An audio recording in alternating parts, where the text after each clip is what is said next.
Hello, everyone. This is Kathy Lien. I want to say hello and welcome everyone to our special talk on the future of prop firms. I see that Boris has joined us as well. Do you want to say hello, Boris? Hi, guys. Hi, everybody. Good to see you. Very, very excited to be with you guys. It's a beautiful Thursday morning in New York City, and we are ready to rock and roll here. Can everyone give us a sound check and let us know that you can hear me well and hear Boris well? Can you say, because I feel like Boris is a little soft, but that could just be Am I a little soft or am I okay?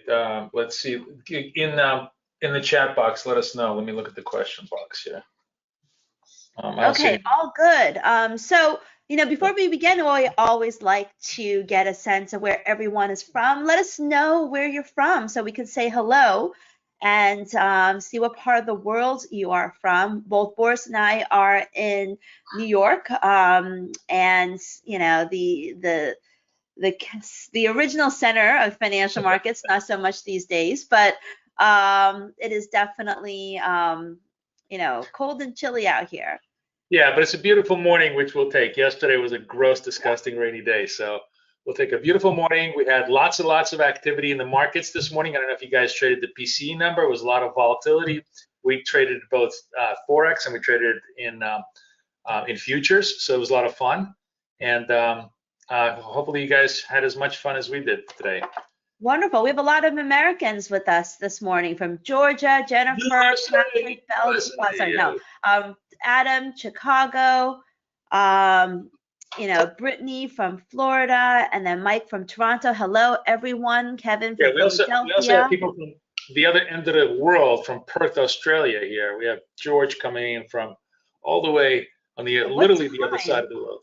What time is it in Australia right now? I think it's I think it's like three. I think it's 3 days forward. I think it's already Sunday in Australia. No, I'm just kidding. I think it's I have no idea what it is in Perth. I have to look it up, but it's definitely late. Yeah, it's definitely late in Australia. It's not so late in Belgium for you, right, Patrick?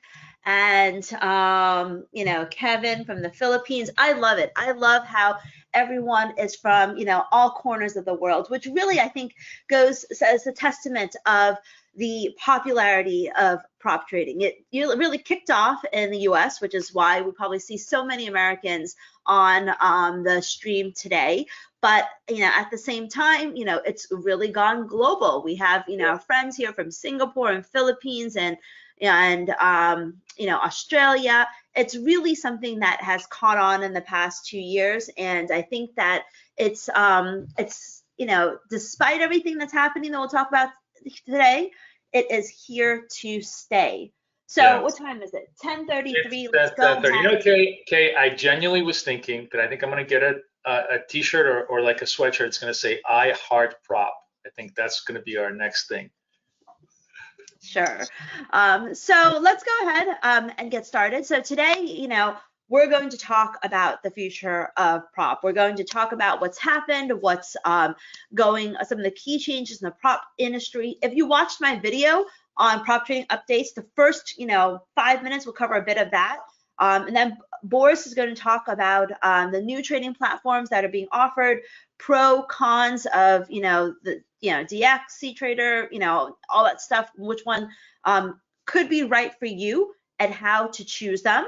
We'll also talk about the different prop trading models and then how to choose the best prop firm, because that's really what many of you are interested in, because, you know, there's been a lot of news, there's been a lot of changes in the prop space, and it may be difficult to figure out what is the right prop trading platform to choose. So with that, let's go ahead and I'll start by talking about, you know, what has happened in the prop space. And in order to truly understand, in my opinion, what could be the landscape going forward, we have to, you know, understand, you know, where all of these incidents started, because understanding history allows us to understand how, you know, what is going forward and what, you know, everyone is thinking.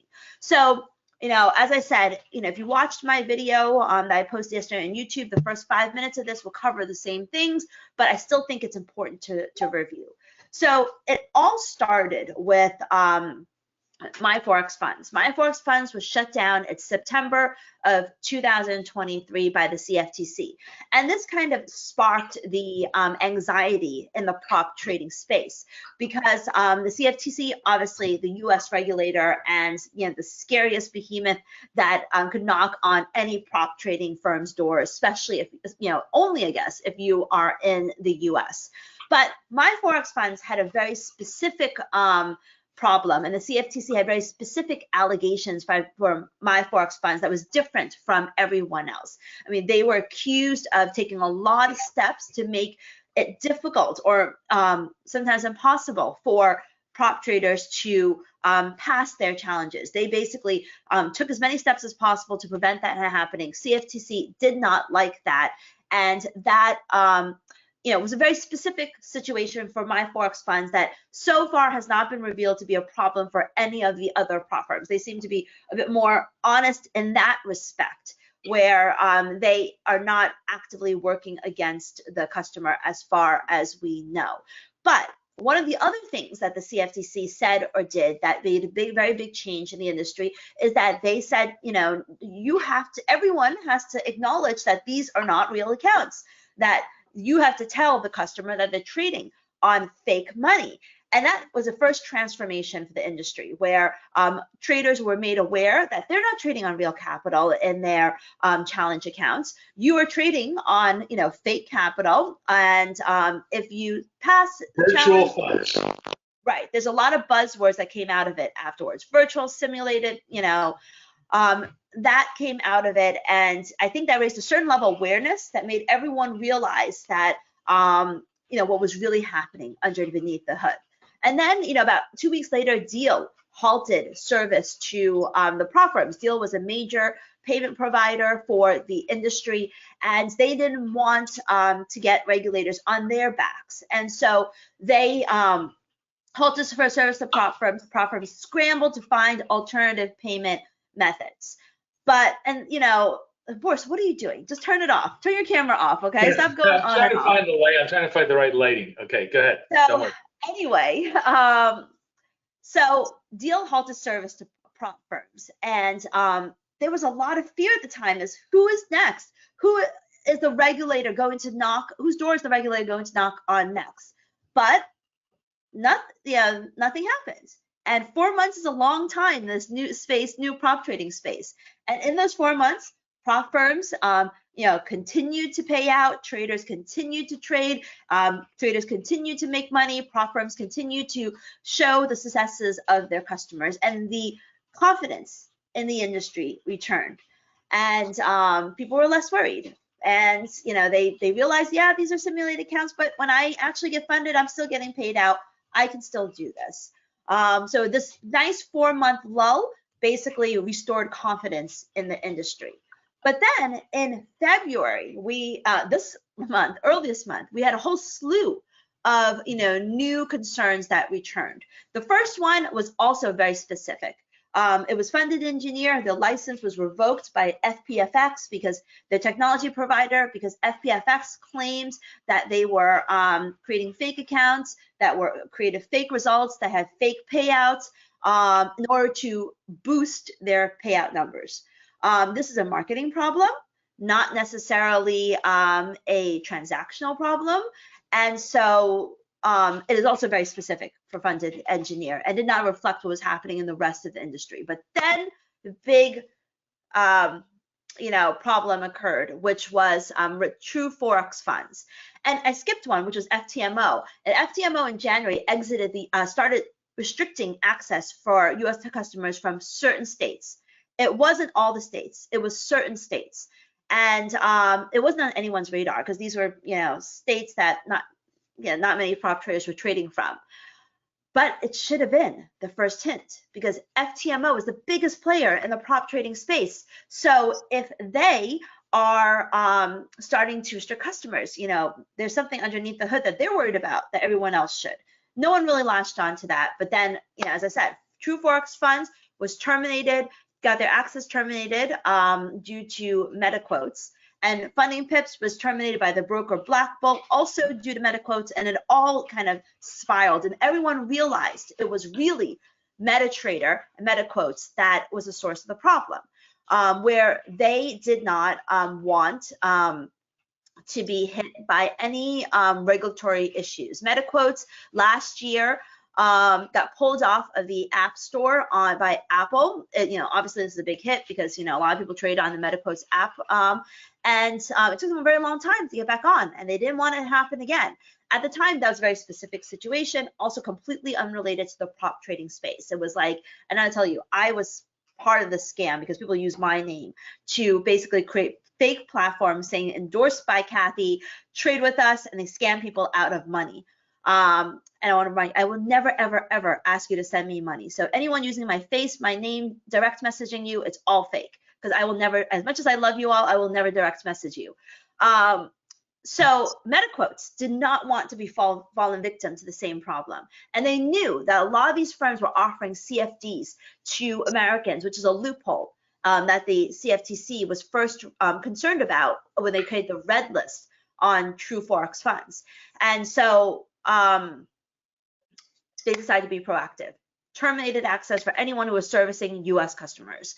And everyone was affected. And this is where the big changes happened, where all of these prop firms, they got either blocked to US customers proactively because they didn't want to be shut down by MetaQuotes, or they were shut down by MetaQuotes or the brokers that were using MetaQuotes, and they had to find alternative platforms, alternative providers. And so this is where it all began. But as I said, there were good news because a lot of the firms came back fast. My Forex funds did not come back because it was a very specific situation. They're still embroiled with problems with the regulator. But True Forex funds returned with CTrader, Funding Pips returned with MetaTrader. Swiss Funding returned with DXTrade. Bunch of them added DXTrade, CTrader, and MetaTrader over the past couple of weeks. I am impressed by the speed by which a lot of these traders, a lot of these firms have come back with these alternative platforms. But, you know, I can tell that many of you are frustrated by some of the lack of offerings on these platforms. So Boris will walk you through the pros and cons of each of these new platforms, you know, and to help you choose which one's right for you. But at the end of the day, this is indicative of this is what's been happening, which is that these firms are returning with new platforms, which I think is good for you because it means that now you have more choices. You can choose a platform that you want to trade with. A lot of them are diversifying beyond one, and so they're doing all of them: CTrade, DX, Match. So you have a choice of what you want to trade on. They're also, the good news of this is that they're diversifying their liquidity providers, which hopefully will bring better prices. Also, the good news is that they are becoming much more transparent with, you know, indicating that these are virtual and simulated accounts. And then you're also seeing new types of prop firms crop up by brokers, where brokers are starting to get into this space with their own type of prop trading model. So there's so many new alternatives that have come out for the prop trading space as a result of all these problems that have occurred, which I think is good for you because it creates more choices for you as a prop trader. Now, of course, that can be bad, right? Because too many choices creates confusion. But at the same time, it creates more choices, and you know, choices create competition, which hopefully creates, you know, better experience for all of you as traders, leading us to say that these are the key changes in the prop trading industry that have come for the past couple of weeks, which is transparency of simulated accounts, prop firms offering more than one platform, prop firms diversifying brokers, and prop firms getting into the broker business. This is really interesting. Blue Guardian announced that they were acquiring an ASIC licensed firm in order to provide liquidity to their customers. I think it's I'm a little worried about that. I'm gonna hold my tongue on that. We'll talk about that later. Yeah. There's a lot of can of worms that come from that, but it's happening. Forex prop firms are diversifying to futures. This is huge because, and Boris will talk about this, because futures is allowed to, Americans can trade futures, particularly all of you that are coming from the US. Americans have always been allowed to trade futures. Americans have never been allowed to trade CFDs. So these firms are diversifying to futures because they believe that that will be the area that regulators may see is okay. You know, obviously I'm not a regulator, I can't say, but they feel that's a safer industry. Boris will shed more light on that. And brokers are getting into the prop trading space, like Axie, Oanda, Handtech. Unfortunately, this is also not available to Americans. This is mostly for abroad, but they're all coming into the prop trading space with different prop trading models. So with that said, you know, what does this all mean going forward? What does this mean for MetaTrader? I mean, for Americans and non-Americans. You know, I'll let Boris fire away with his thoughts on this. Yeah, so, you know, very interesting, I think, in terms of what happens to MetaTrader. There's kind of two trains of thought here. One is that MetaTrader just simply doesn't want to have any problems with US regulators. Their primary business is brokerage business. They are clearly an established brand in the retail space, millions and millions and millions of installs across the world. More importantly, millions and millions and millions of indicators and algorithms sitting in libraries all across the world, allowing traders to trade algorithmically or with the help of robots. So they may have just simply decided, look, we don't want any touch of the US customer, whether it be virtual or real. Any broker that's touching the US customer is not going to be longer allowed to have a MetaTrader license, and that's a good way for them to essentially avoid the long arm of U.S. regulators. Remember, U.S. regulators, they may control U.S. customers, but they have global impact. You know, they can just shut down companies globally, and they certainly don't want to face that. An interesting alternative theory, and I'll grant you it's remote, but it's a very interesting alternative theory, is that MetaTrader may be trying to clean itself up to become a viable platform for US traders, because the irony of the US market is that US economy is the most advanced economy in the world, and yet the US retail market is the most backward market when it comes to algorithmic trading. US retail traders are at a point and click sophistication. They're literally at a sophistication of a horse and buggy age in any assets outside of futures. In the future space, there's NinjaTrader, which is a relatively viable competitor to MetaTrader. But if you want to trade stocks in the U.S. and you want to just simply, create a stock condition where buy my stock at 10 o'clock and sell it at 10:45, or if it goes above this moving average, buy it and sell it if it goes below the moving average, you can't do it. It's incredibly complicated in the U.S. market. It's unbelievable at how unsophisticated the U.S. market is in terms of allowing algorithmic trading. Now, MetaTrader 5 is a fully functioning exchange-based platform, and contrary to, I think, a lot of false information on the internet, MetaTrader 5 actually exists in the U.S. market. There are futures traders, futures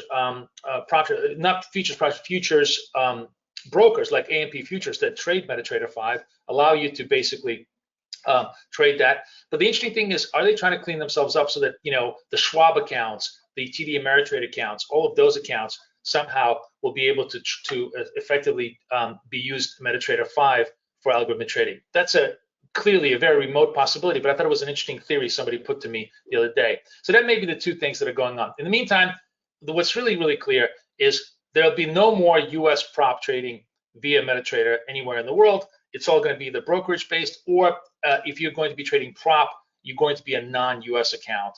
That's, I think, very, very firm going forward.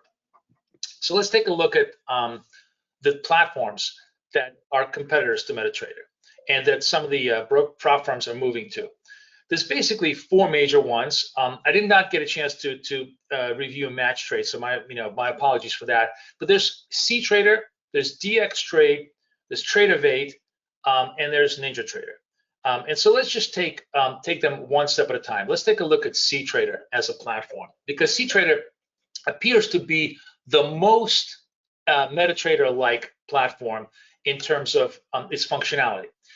Couple of things about CTrader. It's both desktop and mobile, just like MetaTrader.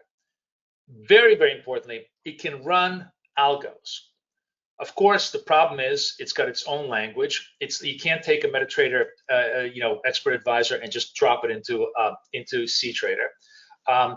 It is multi-asset, so it allows you to trade just like MetaTrader virtually any asset you can run. It does have a couple of quirks. First of all, I don't think people really love their algorithmic layout. There's of course a much smaller library of assets. You can't, there's literally a million EAs that you can either get for free or purchase from the MetaTrader store, whereas the ability to run algos off the shelf on CTrader is much more limited. But more importantly, there's some kind of they have a proxy network set up. In other words, it doesn't run on MetaTrader runs on the servers of the broker, but CTrader has its own little proxy network, and that can be slow. The biggest knock on CTrader was that it was just a little bit slow sometimes in execution. But aside from that, listen, I'm sure it's a viable alternative, and it's certainly better than nothing. And that seems to be the choice for many of the prop shops as we go forward. So we'll see how much of an uptake there is as they do. By the way, irrespective of the fact that brokers, prop shops are moving there, CTrader is not available in the U.S. and it doesn't, U.S. traders are still not going to be able to have any kind of prop accounts with CTrader on it anyways. So it'll be a moot point regardless. Now let's take a look at DXTrade, which is what makes DXTrade, I think, so attractive to many prop shops and frankly to many brokers is the movement in the retail space. I think all of you will agree with me, is towards what's called software as a service, which is a fancy way of saying web-based software. Why do people love TradingView so much? Why has TradingView got 50 million paid accounts and probably another 100 million free accounts. Why is literally every single YouTube video, including all of ours, use TradingView as a platform of choice to show you trades, and more importantly, us, including everybody else, writes indicators for TradingView, because people love the idea of not having to download an app. They love the idea of not having to download a desktop software. They love the idea of logging into a website, pressing a button, boom, you're done. And that is really the claim to fame of DXTrade. What's basically going to be happening in the prop space world is you're going to be able to just log into your prop interface, web-based, and just press a button, buy the euro, sell pound, do whatever you want. Do the same thing, on a web-based interface on a mobile platform. Very, very similar, by the way, to what I think would be your experience on TradingView, right? Sort of a similar, easy, doesn't require lots of complicated knowledge of the platform, and there's no barrier because there's no application between you and the platform. So that's why DXTrade really, I think, is going to be the default choice of a lot of these prop firms. The knock on it is twofold. One, it is slow. I've seen it. I've seen the demos of the platform, and it takes a second to load the chart, and it's not snappy. Certainly not nowhere near as snappy as TradingView is in its functionality, and it doesn't have algos. So it's all point and click. So if you're sort of relying on any kind of strategies, or you're relying on any kind of even quasi-automated entries or exits, it's limiting. So that's a knock on DXTrade. But I think the simplicity of it probably outweighs all of those negatives, and you're going to see many prop shops move towards that direction. Now the next platform that we want to take a look at is really much more futures-based. This is Tradeovate, and this goes into the whole idea of web-based trading.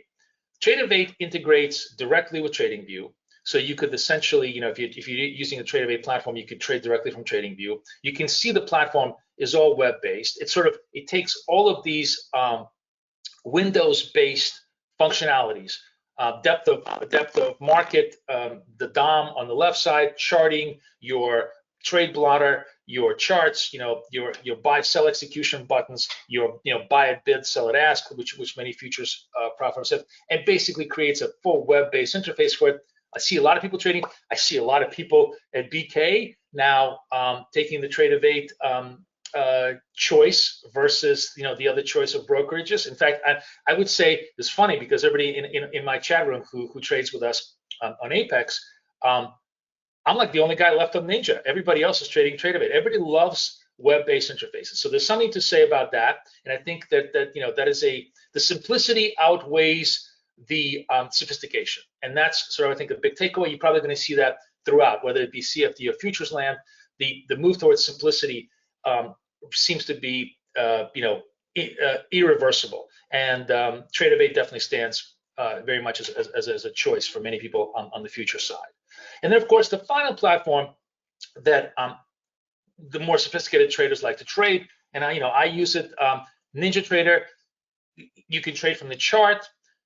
The disadvantage is it literally, for lack of a better word, this is MetaTrader 5 for the futures world. And what I mean by that is it has all the same capabilities as MetaTrader. You can write a strategy that will self-execute. You can write indicators, custom indicators for it that will show you buy-sell points. We've done that. We've actually taken our TradingView indicators and totally ported them onto NinjaTrader. So if you want to trade directly from that, you could using your Apex account.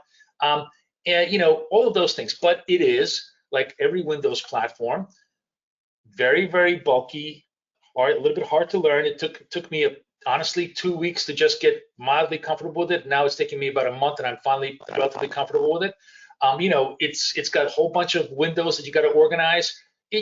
Like every Windows-based software, it's a learning curve, but it does have a level of sophistication that I think that matches MetaTrader, and that's the thing. There's nobody else can match the level of sophistication of MetaTrader except NinjaTrader in terms of the ability to execute. So those are, I think, the choices that stand in front of us as we're going into the prop trading. Now let's take a look and talk a little bit about the various prop trading models. that are offered to traders across the world. Let's take a look at what they are and then some of their advantages and disadvantages, or cons and pros. So in my opinion, there's literally right now in the world of prop essentially 3 primary prop trading models. There is the CFD Forex prop firms, there are the futures prop firms, and now there's this whole new class of prop firms. Some of them are broker based, some of them are actually well, I would say all of them have an underlying broker engine behind them, but some of them are not quite. Some of them are derivatives of established broker firms, and some of them have broker firms underneath them that they are kind of white labeling. But the score-based model is kind of this new model that is different, and I'll talk about what it does and how it fits into the grander scheme of things. We'll see if you guys like it. But let's take a look at first at how a CFD model operates. So the CFD model, which is the one that's most common, that almost everybody knows, that was really the original model, before anything else came, is you have essentially a one-time upfront fee, right? You pay a one-time upfront fee, typically, and again, this is typical, and there are lots and lots of variations in price here. It's about $100 for a $10,000 evaluation account, and then it's like the 100,000 is about $500, so it kind of discounts, to that, and then the 200,000 is about $750, right? So you do get a volume discount depending on the size that you want, but the important aspect of it, the payment is a one-time evaluation fee. So that's one key thing that I think unites almost all the CFD Forex accounts. Now, the actual evaluation process is varied. Generally, most CFD Forex firms are going to force you to take not 1, but 2 tests. The first test is going to be make me 10% without losing 5%. So 10% up with a 5% drawdown. Once you've done that, then take a second test where you got to make me 5% without losing 5%, right? So altogether, you got to make them 15% before you get a claim on any actual real money that you could trade for a payout. Then there is a one-step evaluation process, and those firms generally have the rule of like make me 10%, but it's only a 4% drawdown. So you have a very, very tight drawdown, right? You really, really have to be very careful. The leverage also will vary very much on all of these. So the 2-step firms generally give you leverage all the way up to 100 to 1, which is very large. It means that you can just take like one good trade and maybe make most of your money on it. There are lots of other barriers that they put in front of you, but for the purposes of this discussion, we'll just talk the major points. There's firms that give you the one-step evaluation, the ones that say, okay, make me 10% with a 4% drawdown. Those firms limit your leverage to 10 to 1 or 20 to 1. And they do that precisely because they don't want you to do one big trade and just make money on it. They want you to make lots and lots of trades. They don't want you to basically use leverage to hit your target. Because you think about this, you could just take like 1/10 of 1% on 100 to 1, make 10%, and you're good to go. That's not how they want you to pass the test. Obviously, they want you to pass it with lots of different trades so they can see your trading style. And then, of course, CFD Forex firms will trade anything. You can put FX, indices, crypto, commodities, even individual stocks. You can trade anything you like generally in that universe. That's the CFD Forex universe. That's the OG, that's the original prop trading model. Now, right after the CFD Forex prop model came the futures model, which is based upon US and some European futures markets, right? Some European, but it's really primarily the US markets that most of these firms trade. And there's clearly some very key differences there. First of all futures firms operate on a different payment model. It is typically a subscription. So there is no time limit. You can take 1 day or 1,000 days to pass your test. But while you are trying, you are on a subscription model that renews, every month. And most of them give significant discounts. And Apex is of course known for just giving enormously great discounts. So it's incredibly lucrative to be able to to basically subscribe to these big discounts.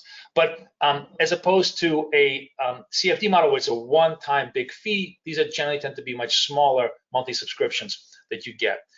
All of them are also a single-step eval, and in this case, the terms, in my opinion, are far more favorable. I mean, far more favorable. Let me just give you the typical example. I said to you that even in a single eval condition for CFDs, it's 10% up, 4% down.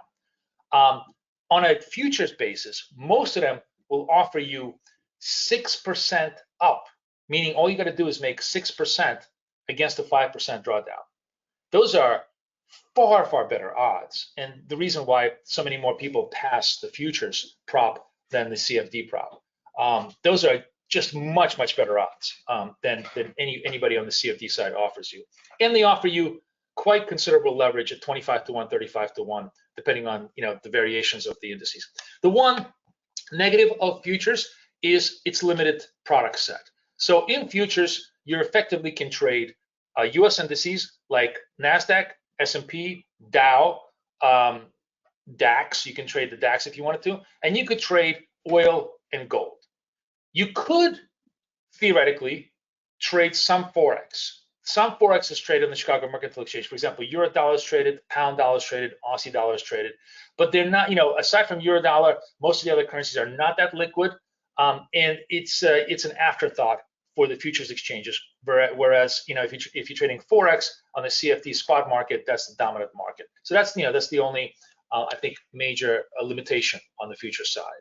Now, let's take a look at the next model, which is the score-based model. And this is a really, you tell me if you think it's an interesting model. I, leave my judgment reserved at this point. So these score-based models, what they ask you to do, and a lot of them are sponsored by brokers, some of them are sponsored by companies like DarwinX, where they're asking you to actually drop money. You got to put up an actual physical amount. Typically, let's say the rule is $500.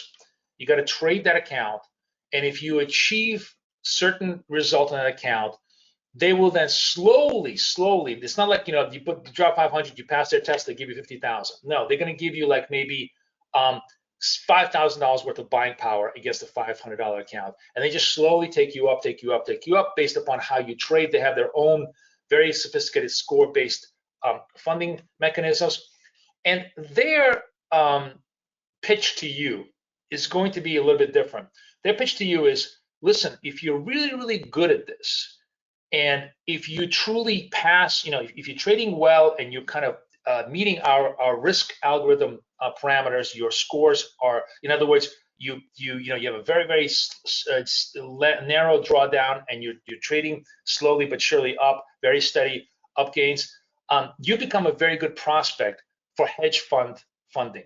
So we may go out there and raise money, raise cap other people's money, and you'll be able to trade other people's money for a percentage fee. Okay, and so this is a kind of a very, very different approach to prop trading that they're trying.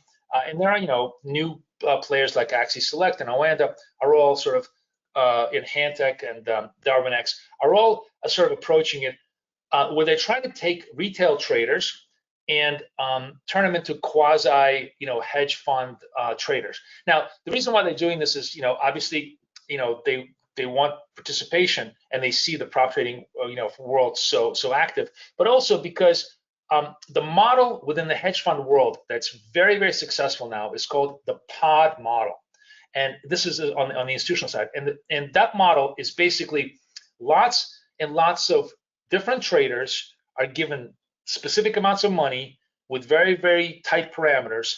And because so many of them are trading, and because the good ones do so well, you basically throw away the bad ones, keep the good ones. It's kind of like trades. You kill the losers, you let the winners run, and that produces a very, very effective rising stream of income with low drawdowns. So that model is what they're trying to reproduce in the retail world and be able to make available to investors worldwide.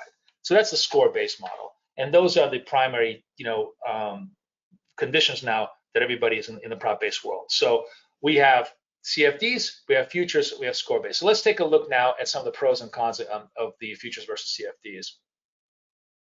So as I said, CFDs, you can trade everything. On futures, you're limited to stock index futures, oil, and gold. For most people, that's enough, but if you want to trade Forex, it's a limiting factor. The critical thing I think that makes futures quite interesting here is it doesn't matter whether you're in Dubai or Dubuque, whether you're in Singapore or Seattle. The price you're going to see on the NASDAQ stock index future will be exactly the same price because that price is coming from the Chicago Mercantile Exchange. In futures, it's an exchange-based business. First come, first serve. If you are the highest bid, earliest to market, you get done. That's it. There's no what ifs and buts, okay? Whereas, of course, on the CFD side, it's a variation price feed. It's an off-exchange market. Everybody aggregates their feeds. Everybody has different liquidity providers. So prices are going to be, first of all, a little bit different from each. You'll notice this when you're taking a prop with one prop firm. NASDAQ is one price, and then with another prop firm, NASDAQ is a different price. It's a whole different pricing mechanisms. Here, literally no difference. Literally no difference if you're trading futures prop or futures for yourself or futures, in your own account in Singapore. You're going to see the same price.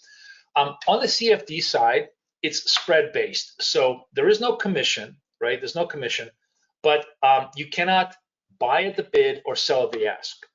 On the future side, you can do that all day long. As a matter of fact, within NinjaTrader, you could literally, there's a button that says buy at bid. And what that means is if the stock is, let's say, if the stock index future is, let's say, 18,000 by 18,001, you can buy 18,000 instead of 18,001, especially on like the thinner markets like NASDAQ.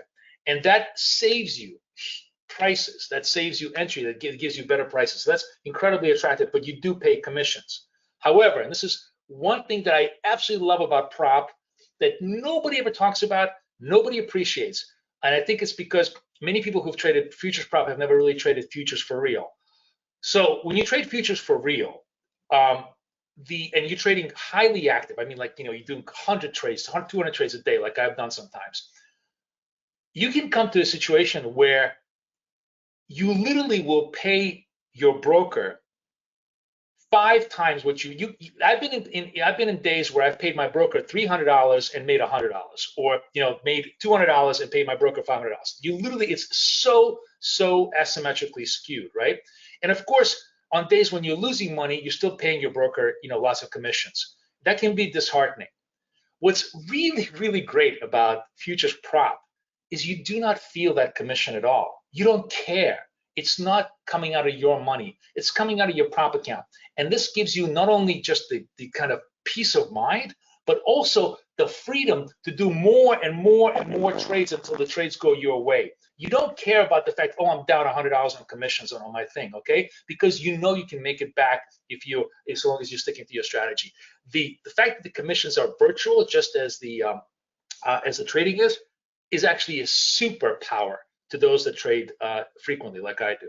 So futures, to summarize, faster, simpler evaluation trading, and kind of one shot, you're done. CFDs give you much greater variety of instruments. That's the key, I think, differences between the two. All right, so now let's talk about how to choose the best prop firm. And all of you that are talking to me right now from Philippines, Vietnam, Thailand, Indonesia, please email me at Kathy@bktraders.com, because I'm very interested in how this is growing in popularity in that part of the world, because it started in the US and now it really is expanding. But let's talk about how to choose the best prop firms.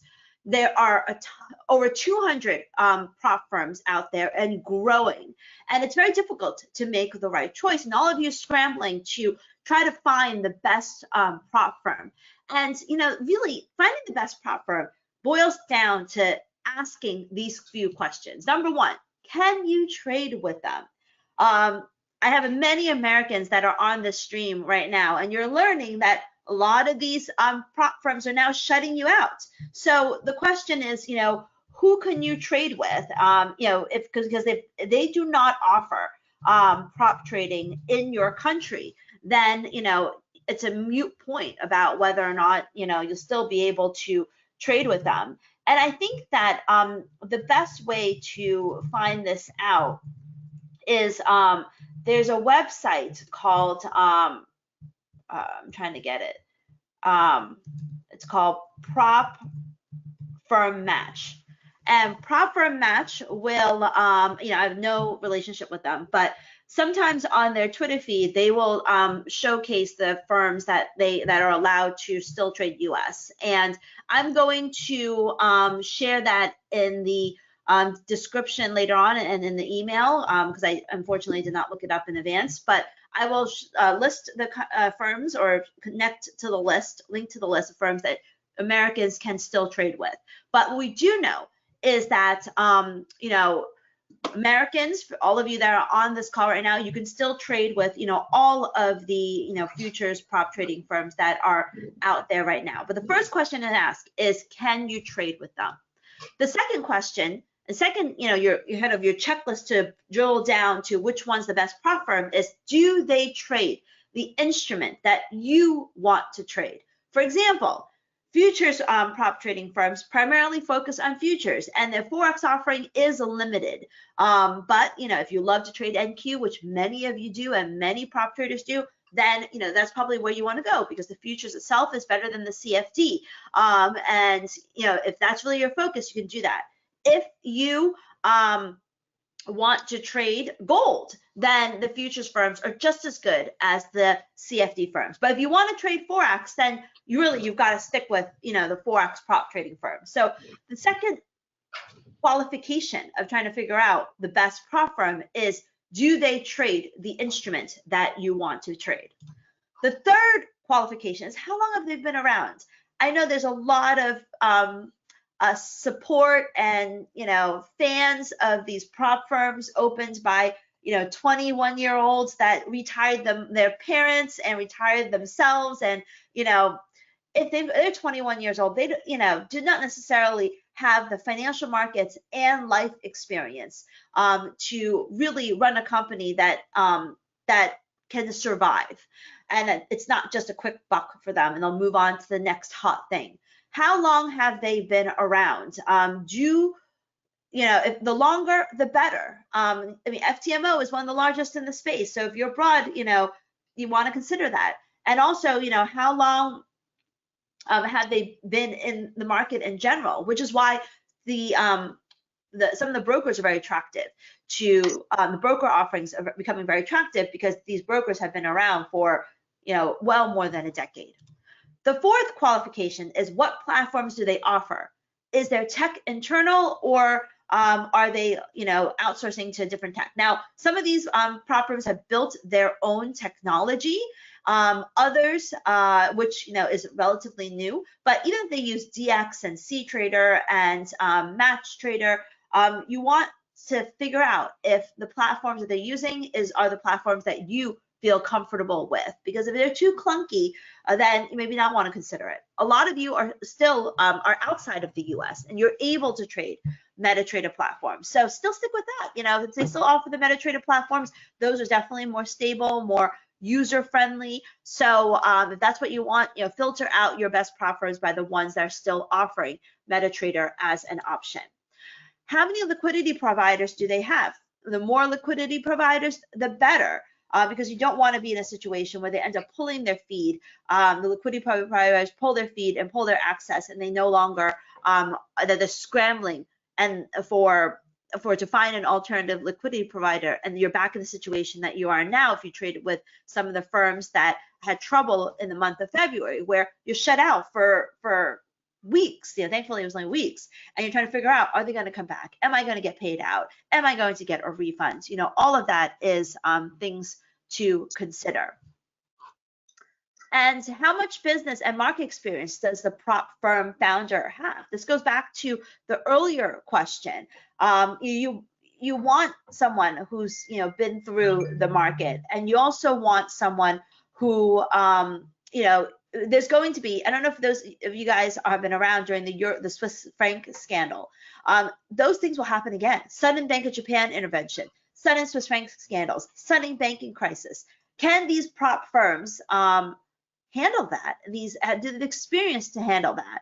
So make sure you do, and make sure you do due diligence on how long these prop firms have been around. because that's very, very important. Now, there's so many different prop firms out there. Some of you asked about which ones that provide the score model, which ones are around, which one's going to survive. It's really hard to say because I could have never predicted, no one could have ever predicted the fraud that was happening at my Forex funds or the technology issues that True Forex funds was having. So, it's really about trying to find the ones that are, as experienced as possible and not, fly by night shops. But it also boils down to the different prop trading models that are out there and which one suits you. For example, we have the CFD versus future Forex providers. If you want to trade CFDs versus Forex, then, you want to focus on those firms. If you want to trade futures, Apex just paid out $100 million, which means that, actual traders are getting $100 million in earnings, and, being able to take that home, which means, that they actually have traders that are winning. So, that's something important to look into as well. If you want to think about it more on a longer term basis, and you don't want to pay any fees, you're willing to do this $500 deposit at Axie Capital, look into them. There's a lot of different prop trading models out there that could potentially, work for you. So, those are some of the things that you want to consider. Do you have anything to add on this, Boris? No, I think you've done a pretty good job sort of, summarizing all of the key essence here of how you want to go about it. Of course, I'm just answering some quotes, some questions in both the YouTube chat and everywhere else. Nothing is ever clean and simple in terms of, everybody can do this, everybody can do that. Even on the future side, there are countries that are restricted for a whole bunch of, political or diplomatic reasons. So it's not like the futures firms can take everybody just like the CFD firms. There are some limitations there as well. They need to research and find out, whether your country is allowed. Generally, 100 different countries are allowed to go on the Apex list, but there are some countries that are not allowed, and that's just a fact of life that you have to live with, and that maybe leave you with other opportunities. So I guess the net impact of this is, even if you want to choose the model you want to go with, you want to make sure that that model is available in the jurisdiction where you live. That's a really, really important point. So we want to take just a minute here to talk to you about our partner, Apex Funding, because honestly, I think Kay and I both were just talking about the fact we've never worked with a partner that's been so unbelievably great as a partner. They basically just bend over backwards to satisfy their customers. Just to give you a little idea of we've never seen a prop trading firm do this. There was a big outage in NinjaTrader yesterday. Really, really terrible. Not their fault. The fault of the broker. The broker went down, and they went out of their way to tell everybody, "Don't worry, we're going to make you whole. Any trades that got blown up during the broker hold, we're going to reinstate. We're going to put you back to where you were. As long as you don't close out your account, as long as you don't do anything else, we will reinstate you to before the outage," which is unheard of in this business. Most of the time, it's like tough luck. It's all part of trading. You had a brokerage outage. That's it. So we love Apex Trader Funding for all these reasons, aside from the fact that they are also just one of the best ways to pass a prop I've ever seen. There's no minimum trading days. You can pass it in as little as 7 days. There are no daily drawdowns and no cap on max payout. As a matter of fact, Kay, I think you've mentioned this. Apex Trader Funding just passed 100 million, not 1, not 2, not 10, but 100 million payout to traders across the world. It's just an astounding amount of money that many traders across the world have received. Think about all the lives that changed. Think of all the incredible things that people have been able to do by prop trading with them and getting paid out. So it's really, really wonderful as far as the business model goes. We really, really love them. They're a partner of ours, but I think even if they weren't a partner of ours, we'd be trading with them because they've proven themselves to be just upstanding guys that really stand behind what they do. If you're interested and you want to take the Apex Funding Challenge, what's absolutely great is just before we have like 3, 4 more days. Huge discount. Remember I talked to you about the fact that futures firms will often discount their subscription fees? Well, this is an 80% discount for new and recurring evaluations. Literally 20 cents on a dollar. I think you can buy a $50,000 challenge for less than what would cost you to buy breakfast in New York City. And that allows you, obviously, the opportunity to see if you could pass that challenge. And if you do, you're going to get funded for a full $50,000 valuation account, which really gives you a gateway to a tremendous amount of trading. Very simple to do this. The link here is, bit.ly BK-Apex. Kathy will post the link both in YouTube and in GoTo, so you guys can get it. And the coupon is just BK-Save. All you have to do is just simply type in the word BK-Save. And you can go there, get an account. What's really good, and what a lot of people do, is they will buy this now. The other great thing about Apex is you can buy it now, but there's no limit to when you can use it. You're busy now, you've got other stuff to do, you have a life to live, don't worry about it. As long as you buy it, it's yours, and you can start that account anytime you like. Maybe you go on vacation, you want to trade, you want to see if you can pass the prop on your vacation, maybe you have a couple of days that you want to dedicate to stuff, great.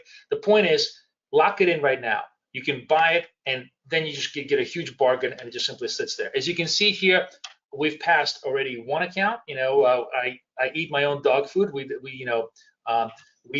trade every single day in my live chat room. We've passed the $50,000 account on Rhythmic, and I am within $400, $500 of passing my second one. I'm going to just try to get a couple of these in, then we're going to start trading them live for you and show you the whole process there. So really an amazing experience. I can't just tell you how wonderful it's been for us to be partners with Apex, how wonderful all of our customers. We have literally, I have tens of customers. I just had a customer the other day, he passed $500,000 worth of funding, like 5 or 6 accounts, a couple of really large accounts, $300,000 accounts. Now he's sitting on $500,000 of tradable capital.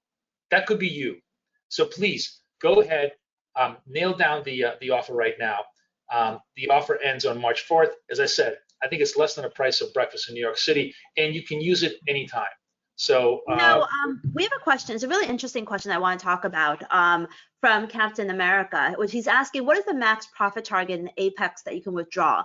And I shared a link on the max profit, but I wanted to talk about this, and Boris, please chime in, is because they have a maximum withdrawal amount for each payout period, which is twice monthly, depending upon the size of, let's say you have a 50,000 account, your max payout for each payout period is 2,000.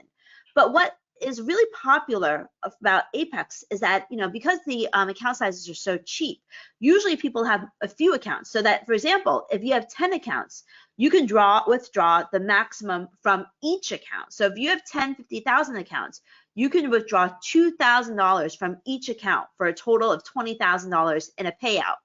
And if you do this twice a month, that's a total of $40,000. So I'm actually interviewing one of the traders. I'm writing a book on prop trading, who made $1 million in actual profits at Apex and cashed out. And what he told me, and this is kind of sneak peek into my book, is that one of the tips that he gives to prop traders is that he thinks that it's much better to trade one contract of NQ in one account and have 20 of those than try to stack it up all into one account. So having 20 accounts with one contract each is better than one account with 20 contracts. And the reason for that is that if you only have one contract in one account and you have a decent stop, you have a lower risk of hitting your drawdown than if you had 20 contracts in one account.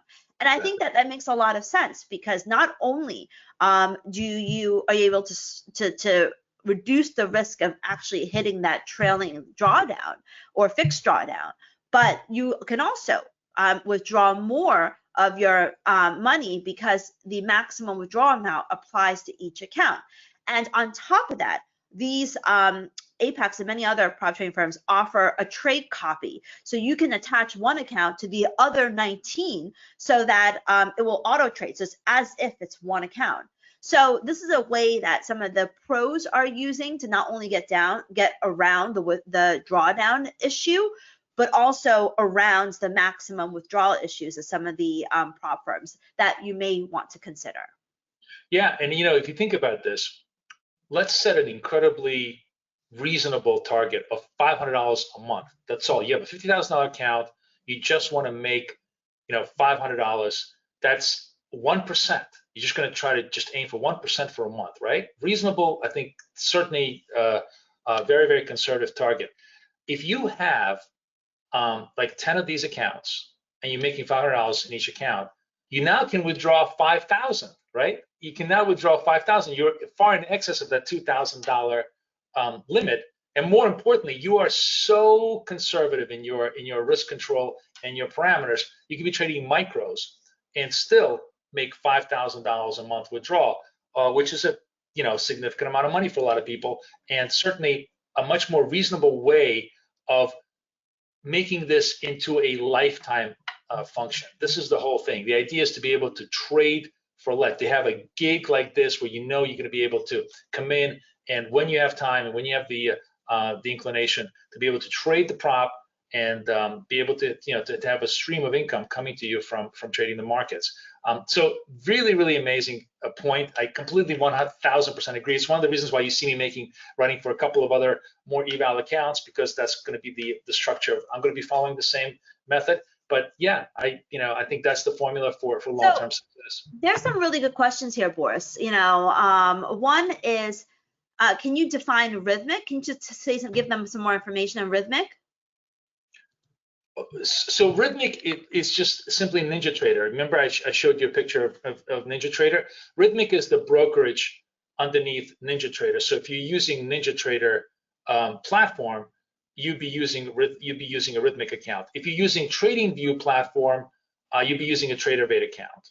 Those are just two primary choices in Apex. And when you sign up for Apex, you can choose one or the other. And as I said, by the way, many, in fact, most guys in my room are choosing TraderVate because they love the idea of just, with the Rhythmic, you got to have a Windows-based platform. You got to run the whole thing. You got to configure it. You got to, it's an engineer's love and everybody else's nightmare. Whereas with TraderVate, it's like I'm in the web. I just log into the web. Boom, boom, boom. I'm done. So same idea. There's no difference in terms of cost or rules. It's just simply two ways of achieving the same thing, depending on your level of interest, sophistication, so on and so forth. So a bunch of you are asking, how much does this cost? I put up the site.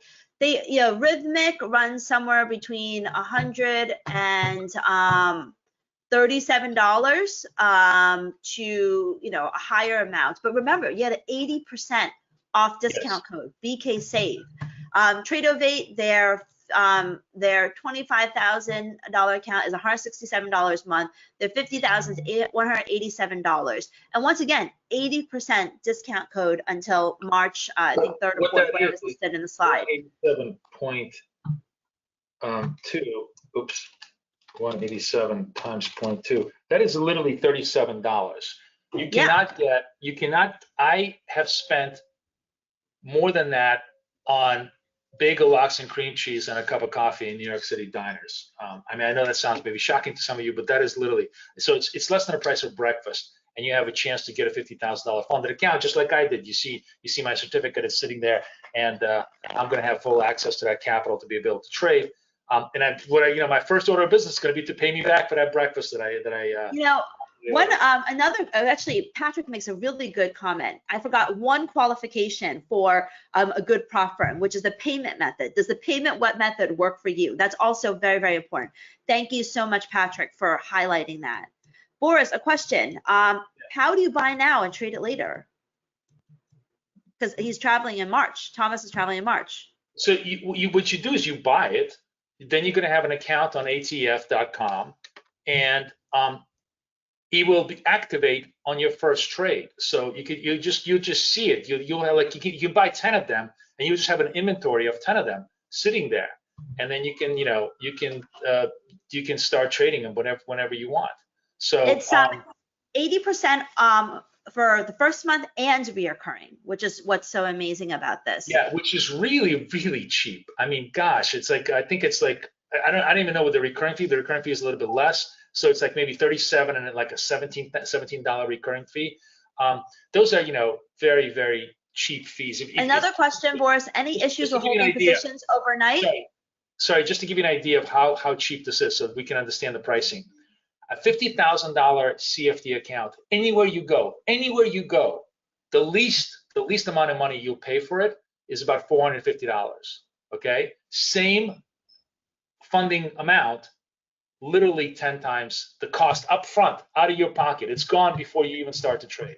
So that's a key difference. Sorry, so what was the key question, Kate? Before I ask you the question, another good point made by Abundance Protocol on YouTube live stream is that with Rhythmic and with futures, you're routing straight to the Chicago Mercantile Exchange. So the broker's holding the accounts and have lines connected to the exchange. And so that's very different from what's happening in the CFD Forex space. Yes, as I was saying in my presentation, whether you're in Dubuque or Dubai, Seattle or Singapore, if you and I are going to go buy NASDAQ, my and your experience will be the exact same. We're going to get the same price. If I'm highest bid, earliest to entry, I get it done. Like when I'm trading Apex, I never have an issue of like, oh, I wanted this and I got that. No, I wanted this, I got that. There's no doubt or dispute on execution because it's centralized to the Chicago Mercantile Exchange. The feed is the same for everybody. It's all time stamped. There's no dispute. Yeah. So 2 fantastic questions. By the way, Lee Hong, if you're still on, please email me, Kathy@bktraders.com. I have some questions for you. So the questions is, can you hold the positions overnight? And what does trailing drawdown mean? Yes, fair question, good question, and the answer is no. So yes, so that is depending on your point of view, whether you like it or not. For a day trader like me, it's utterly immaterial. I never hold anything overnight. But yes, they will close out your position overnight. However, what does overnight mean in the futures business? It literally means 1 hour, right? So let's say you're long NASDAQ on some long-term, swing trading basis point of view. You're positive or you're negative, doesn't matter. You're positive on the position. They will close you out at 5 o'clock New York or 4:59 New York, which is the last minute of the day that you can trade.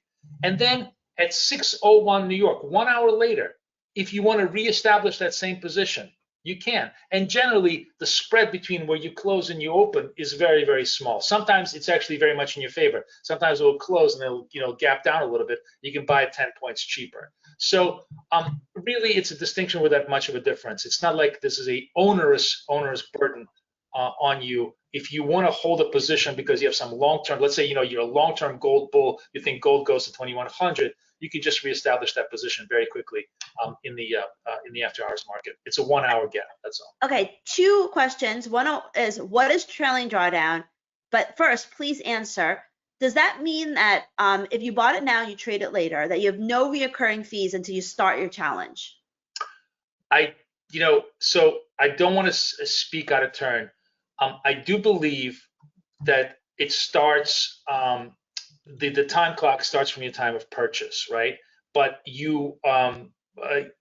that is something I don't want to speak out of turn. We'd have to speak to Apex customer support. But even like Cassie was saying, even with an 80%, if you have an 80% discount, it's literally like 1 month of a regular recurring is like 8 months of this discount. So the reason why people love to buy a discount and sometimes just holding them for a little bit. And what I mean by a little bit is, obviously, if you want to hold it for 6 months, yes, you're probably going to get charged monthly fees, right? I doubt that they're not going to charge you monthly fees. But even if you do, it's $17 a month. And the point is, if you're going to hold it for 6 months, then you really, that's not the intent of prop trading. You want to be prop trading now. What's good about it is that you don't have to do it right away. You do have that freedom, and the cost of carry, the cost of holding that account to be able to trade it is really, really minuscule. So in the worst case scenario, let's just assume that they do charge you a subscription fee. Remember, first of all, it takes 30 days before the subscription fee kicks in. You paid, you got 30 days of just no activity, and then if you have no activity, then it'll be like a $17 subscription fee. generally, most people are going to start trading within a couple of weeks of purchasing these things.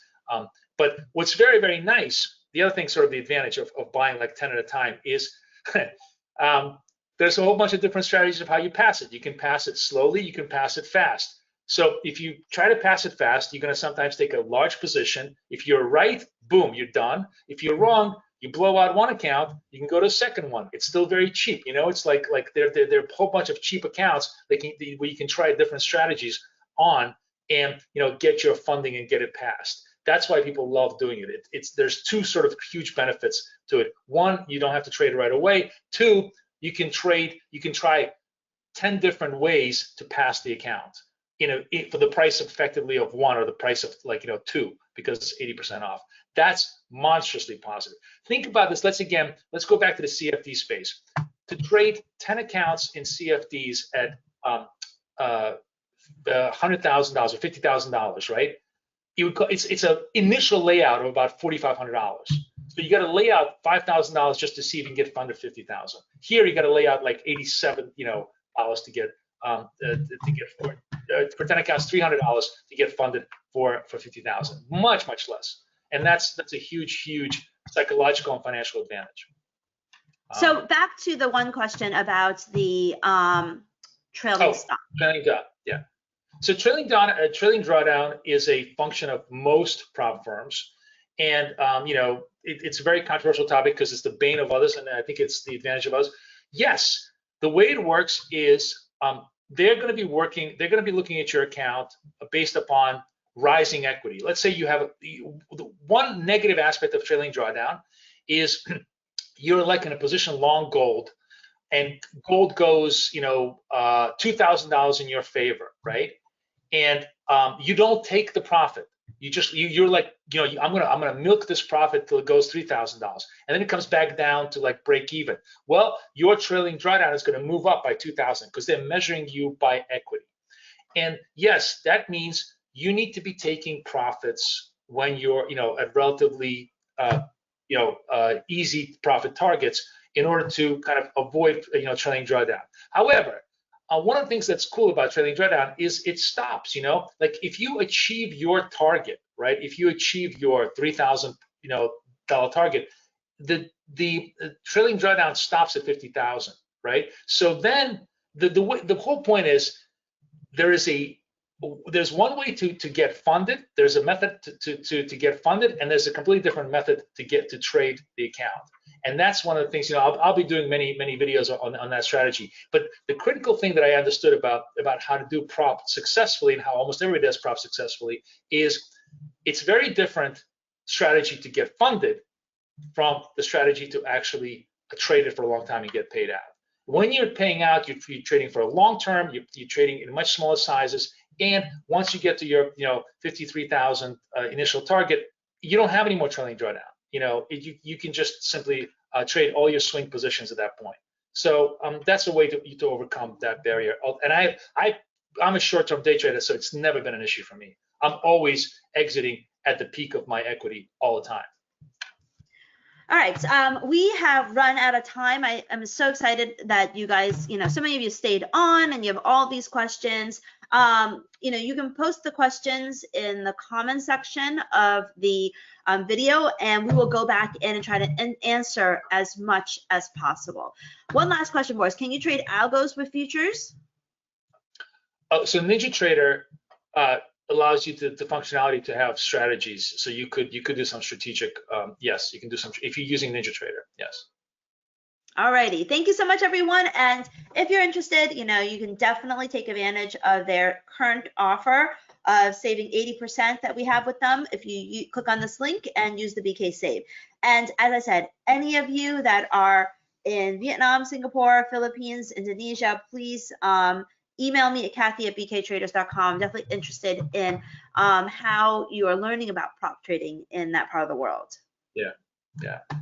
All Thank you guys. Really wonderful having you guys. Hope you enjoy it. And everybody come in and make sure you take advantage of the Apex offer while it lasts.